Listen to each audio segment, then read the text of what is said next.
प्राप्तीसाठी पहाटे पहाटे छान असं प्रसन्न वातावरण असायला हवं, त्यासाठी काय करते तर इथं मी आदल्या दिवशीचा जो दिवा ठेवलेला होता आणि जे भांडं ठेवलं होतं ते उचलून आतमध्ये ठेवून दिलं आणि दारासमोरचं स्वच्छ पुसून घेत आहेत. आणि इथं उंबरठ्यावर आदल्या दिवशी जे फुलं वाहिली होती ते फुलं उचलून घेत आहेत. तर शिळी फुलं आपण कधीच ठेवू नये.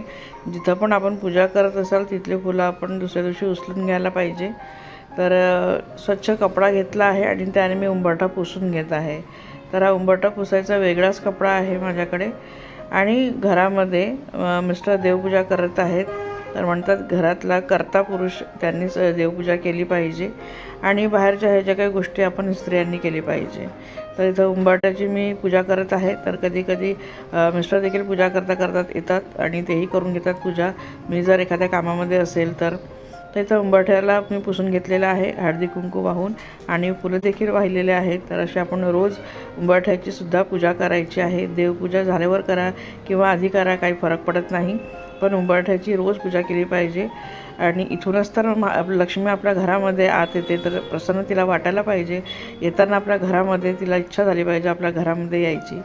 तर इथं मी रांगोळी घालत आहे. तर रांगोळी शक्य होईल तेवढं तुम्हाला मोठी छोटी जशी तुम्हाला आवडेल तशी, पण छोटी का होईना निदान रांगोळी काढायलाच पाहिजे. तर उंबरठ्याच्या दोन्ही बाजूला मी रांगोळी घालत आहे. आणि एखादा सणवार असेल तर मग मी मोठी रांगोळी घालते. रोज शक्यतो मोठी रांगोळी घालत नाही.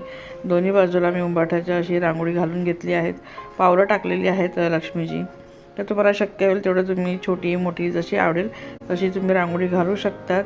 तर मी रांगोळी घातली आहे. आणि जे भांडं मी मगाशी रिकामं केलं होतं, घरात आणलं होतं, ते स्वच्छ धुवून दुसरं पाणी भरलं त्यामध्ये आणि परत नवीन ताजी फुलं त्यामध्ये ठेवली आणि ते पण सुद्धा मी उंबरठ्याच्या दाराबाहेर ठेवलं आहे. लक्ष्मी प्रसन्न होते आपल्या दारापुढे असं सगळं छान बघून आणि कुबेरसुद्धा प्रसन्न होतात.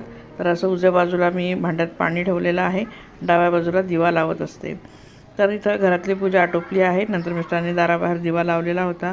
घरातली पूजा झाल्यानंतर तर बघा किती प्रसन्न वाटते. तर लक्ष्मी प्राप्ती तर होतेच, म्हणजे लक्ष्मी प्रसन्न होऊन आपल्या घरात शिरतेच, पण आपल्याला किती छान प्रसन्न वाटते हे सगळं बघून. घरांमध्ये सकारात्मक ऊर्जेचा निर्माण होतो. आणि इथं बघा कासव पण मी ठेवत असते. क्रिस्टलचा कासव आहे, त्याचीसुद्धा नित्यनियमाने पूजा केली जाते आणि त्यालाही आम्ही पुष्प वगैरे वाहतो. तर छोटासा माझा असा टेबल आहे, स्टँड आहे.